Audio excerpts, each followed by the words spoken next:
बिस्मिल्लाहिर्रहमानिर्रहीम अस्सलामु अलैकुम रहमतुल्लाहि व बरकातुहू। हाय डियर्स, कैसे हैं आप सब?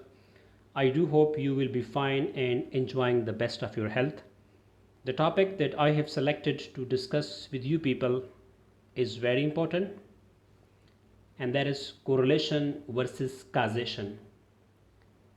देखिए व्यूअर्स, जैसा कि हम आपको बता चुके हैं कि दो क्वांटिटेटिव वेरिएबल्स के दरमियान जो रिलेशनशिप एग्जिस्ट होता है उसको हम कोरिलेशन के नाम से जानते हैं।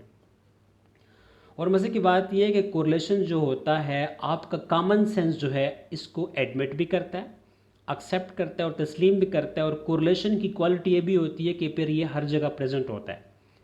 जैसे हमने आपको मिसाल दी थी कि हाइट और वेट में एक रिलेशनशिप आता है। आप जहाँ भी चले जाओ, आप किसी फॉरेन कंट्री में चले जाओ, तो वहाँ पर भी हाइट और वेट में एक रिलेशनशिप जो होगा प्रेजेंट होगा। इवन ये रिलेशनशिप एनिमल्स के दरमियान भी एग्जिस्ट करता है।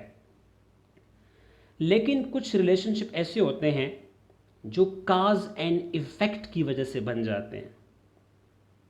किसकी वजह से बनते हैं? काज एंड इफ़ेक्ट। आसान अल्फाज में मतलब ये है कि कुछ ऐसे रिलेशनशिप होते हैं जो दो नॉन रिलेटेड, दो अनरिलेटेड, दो इंडिपेंडेंट वेरिएबल्स के दरमियान बन जाते हैं, लेकिन हकीकत में रियल में वो किसी थर्ड अननोन वेरिएबल का अफेक्ट होता है।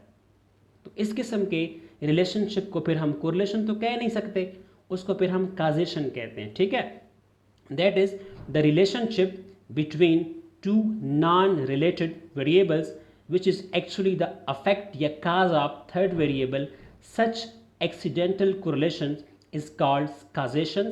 इसको हम मुख्तलिफ नाम भी देते हैं, जिसको हम नॉन सेंस कोरिलेशन भी कहते हैं, बोगस कोरिलेशन भी कहते हैं, और इसको हम स्प्यूरियस कोरिलेशन भी कह सकते हैं।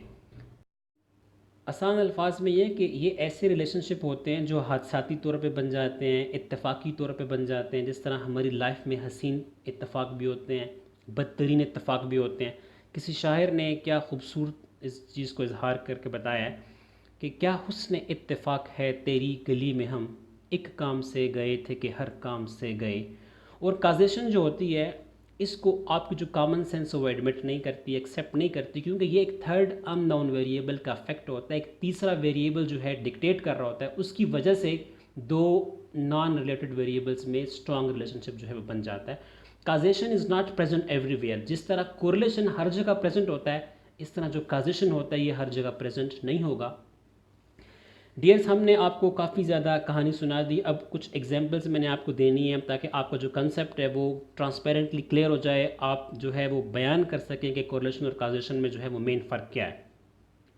तो नंबर फर्स्ट एग्जांपल मैंने रखी है, sale of chicken and profit of goldsmith. इसके दरमियान कोरिलेशन होना तो नहीं चाहिए, लेकिन हो सकता है कि नंबर ऑफ मैरिजेस, जब शादियों का सीज़न आता है तो उनकी वजह से सेल ऑफ चिकन और प्रॉफिट ऑफ गोल्ड स्मिथ में हो सकता है स्ट्रॉन्ग रिलेशनशिप बन जाए। तो ये रिलेशनशिप क्या होगा? इसका अफेक्ट होगा। ठीक है, इसलिए इसको हम काजेशन कहेंगे। क्लियर है? Sale of ice cream and sunglasses sold, ये दो नॉन रिलेटेड वेरिएबल्स हैं, लेकिन जब आपके पास गर्मी ज़्यादा होती है, टेम्परेचर काफ़ी हाई हो जाता है, तो हम कह सकते हैं इसकी वजह से हो सकता है कि आइसक्रीम की सेल और सन ग्लासेस सोल्ड के दरमियान एक स्ट्रॉन्ग रिलेशनशिप जो है वो बन जाए। तो इसको क्या कहेंगे? हम काजेशन कहेंगे। ठीक है। Number of visitors to Ayubia and sale of socks, इनके दरमियान देखने में तो कोई रिलेशनशिप नहीं है, लेकिन स्लिपरी कंडीशंस। अयूबिया में चूंकि स्नोफॉल हुई होती है तो उनकी जो ज़मीन होती है वो ज़रा स्लिपरी होती है, इसलिए वहाँ पे लोग क्या करते हैं कि सॉक्स ले लेते हैं और शूज़ के ऊपर जो है उन सॉक्स को पहन लेते हैं ताकि वो स्लिप ना हो। तो हो सकता है स्लिपरी कंडीशंस की वजह से number of visitors and sale of socks में स्ट्रॉन्ग रिलेशनशिप जो है बन जाए। तो इसको हम कोरिलेशन नहीं कहेंगे बल्कि काजेशन कहेंगे। Profit of barber and profit of butcher, एक कसाई की प्रॉफिट और एक हजाम के प्रॉफिट में रिलेशनशिप तो नहीं होता, लेकिन जब हज का इवेंट होता है, जब ये मुक़द्दस इवेंट होता है, तो इस इवेंट में डेफिनेटली जो बार्बर का प्रॉफिट है वो भी बढ़ जाता है, और जो बुचर की जो प्रॉफिट होती है वो भी क्या हो जाती है? बढ़ जाती है। तो इन दोनों का जो रिलेशनशिप है इस थर्ड अननोन वेरिएबल के इफेक्ट की वजह से है। That's why we called causations between these two. Sale of umbrellas and sale of tea. Heavy rain हो, जो कि एक थर्ड वेरिएबल है, एक अननोन वेरिएबल है, इसकी वजह से, इसके इफेक्ट की वजह से हो सकता है सेल ऑफ अम्ब्रेला और सेल ऑफ टी के इन बिटवीन स्ट्रॉन्ग रिलेशनशिप जो है वो बन जाए. Age and amount of urine pass. Diabetes में ऐसा होता है कि जूं आपकी एज बढ़ती है तो यूरिन जो है वो ज़्यादा पास होता है. आम हालात में एज और एंड अमाउंट ऑफ यूरिन पास में कोई रिलेशनशिप नहीं होता, लेकिन इसकी वजह से इनमें स्ट्रॉन्ग रिलेशनशिप बन सकता है, जिसको हम काजेशन कहेंगे. Sale of coal and sale of air conditions.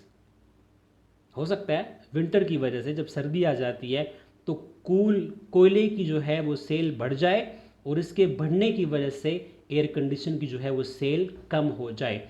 इस वेरिएबल की वजह से इन दोनों के दरमियान स्ट्रॉन्ग नेगेटिव रिलेशनशिप जो है वो आ सकता है. उसको हम क्या कहेंगे? कोरिलेशन नहीं कहेंगे बल्कि काजेशन के नाम से जानेंगे. The last example, sale of coffee and ticket sold. कोई रिलेशनशिप नहीं है, लेकिन हो सकता है cricket match in a city में क्रिकेट मैच हो रहा है, इस वेरिएबल की वजह से, इसके इफेक्ट की वजह से सेल ऑफ कॉफ़ी जो है वो भी इंक्रीज हो गई है और जो टिकट जो है वो भी ज़्यादा जो है वो सोल्ड हो रहे हैं. इसको भी हम क्या कहेंगे? काजेशन कहेंगे. डियर्स, मुझे उम्मीद है कि आपको कोरिलेशन और काजेशन के इन बिटवीन जो है वो फ़र्क करना आ गया होगा. तो नेक्स्ट वीडियो के साथ आपसे दोबारा मुलाकात होती है. तब तक के लिए अल्लाह हाफिज़.